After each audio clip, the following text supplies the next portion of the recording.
welcome to There's Always Something Going On at 113. I'm Rob. I'm Joy. We're going to have a little bit of windshield time this morning, so I thought I'd get us prepared for what we're going to be doing over the next couple of days. We're going to be picking up a Dyna SC15 Firewood processor. We're just renting it for a couple of days. We've built up a few logs that aren't worth putting on the sawmill, and it's time to get rid of them. So we're going to process those over the next couple of days and see what kind of mess we can make. So with chopping wood and splitting wood, as much wood as we go through, and as with the sawmill, and all the cutoffs that we have from the sawmill, there is always a lot of firewood cutting and splitting and stacking that has to be done. It's become somewhat of a family affair, but I think we've overstayed our welcome with some of our family members coming over and helping us chop and stack wood. So, giving everybody a break this year, we're going to rent this firewood processor and see how that goes for us. This is not one of those things where we're going to make any money doing it.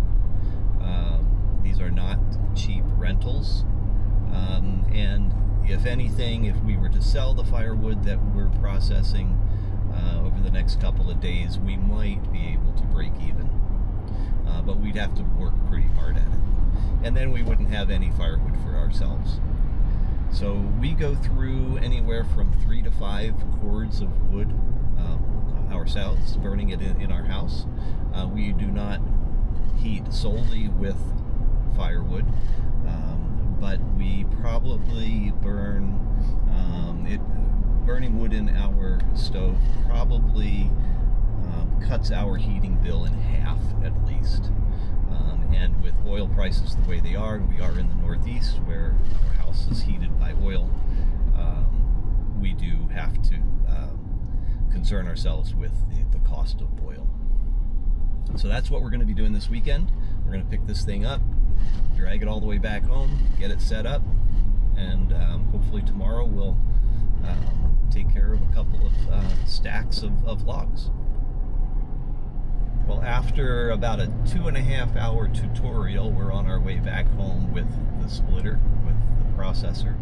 Now all we need to do is get it home, get it parked, and get it set up, and we should be set to split some wood tomorrow.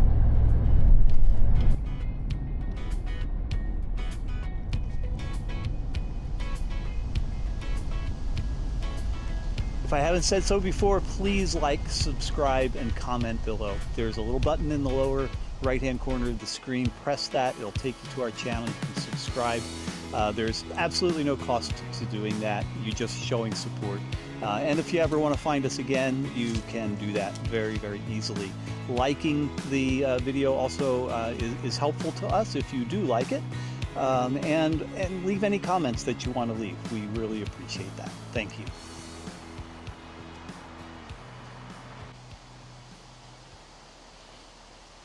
Now for this video too, it's important to understand that this isn't a review.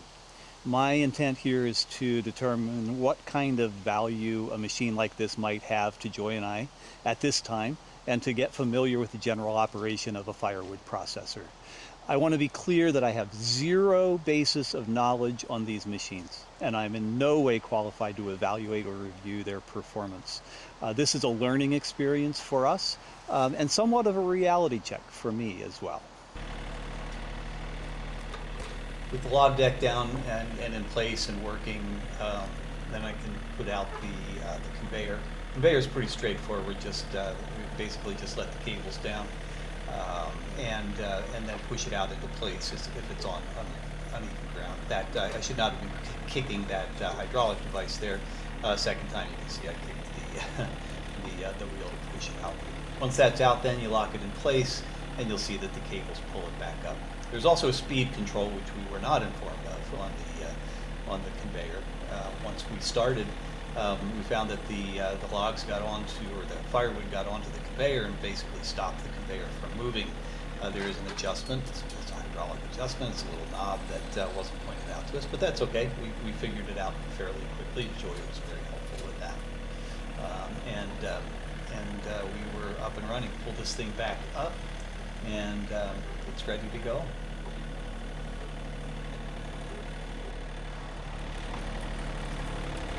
I want to be very clear too that the branches that we're using, the logs, if you will, are not the kinds of logs that a firewood processing company might use. They would use straighter logs and probably discard the ones that we're using.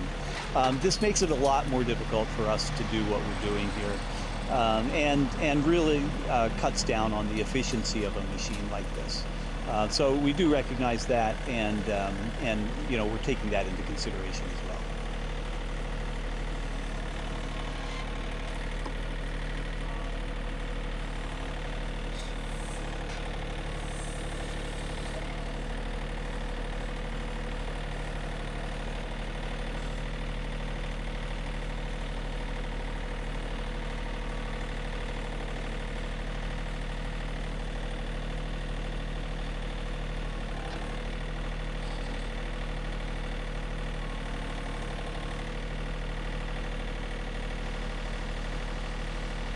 We are at a point with the sawmill and the property that another piece of equipment is probably needed. That might be a small excavator, it might be a small skid loader. Our John Deere 3420 is being used to the max and sometimes beyond. It could use a friend.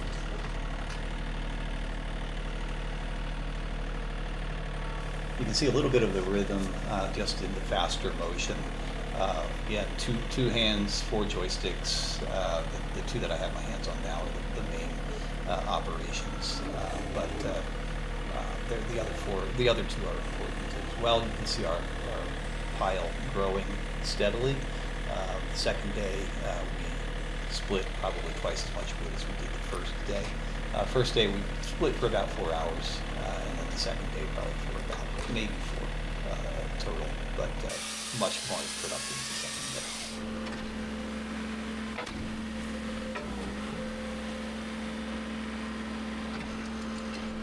You can see this larger part of the log, the crotch coming up. The splitter actually had no trouble with this whatsoever. I did stop the video before plunging that in because there was a lot of repositioning the wood in the chamber to get it all split properly. But I think this gives you a fairly good idea of the operation, and like I said, we'll be speeding this up here shortly.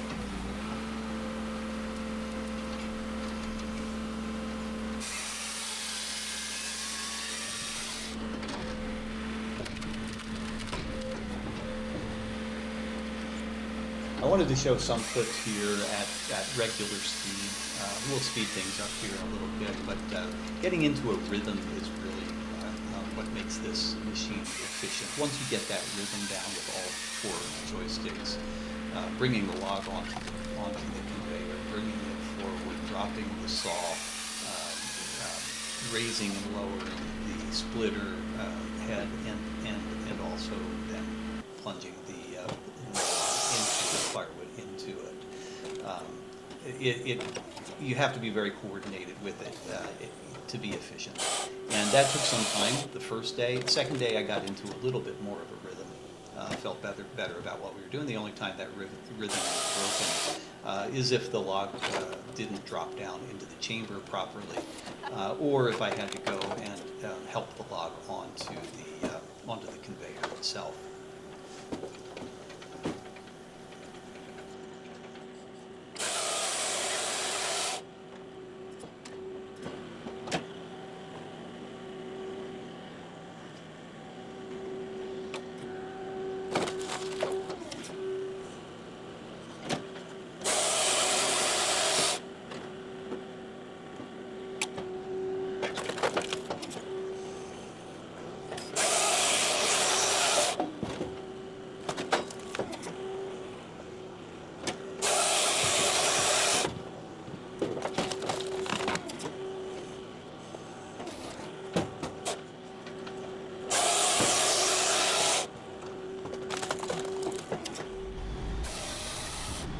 Over this 2-day period, we probably split wood for about 7 to 8 hours. The rest of the time was spent learning the machine, setting it up, dealing with cameras and batteries.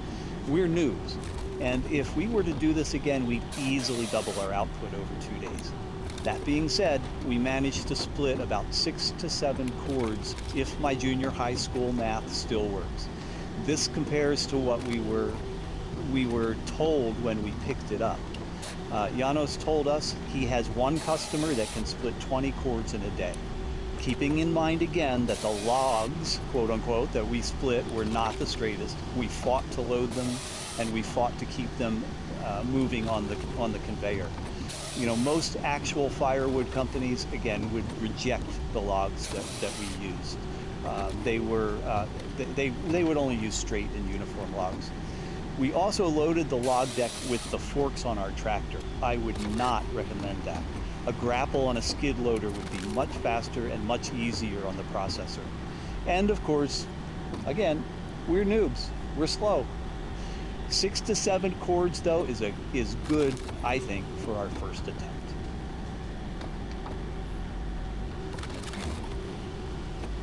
Joy will be very happy to hear this. I can't justify the cost of a machine right now like this. The entry-level processors start at around $60,000 and soar way up, way fast. And the maintenance is apparently very costly and time-consuming. I can't really afford, with all the other stuff that we have going on around here, to have a machine that gets minimal use but costs me in time and money. I can see us renting again if our slabs, offcuts, and smaller log piles build up. And the greatest benefit is that the next day, I wasn't asking Joy to help me out of the chair or to give me a massage. This was relatively easy. Maybe the next rental is an excavator with a grapple.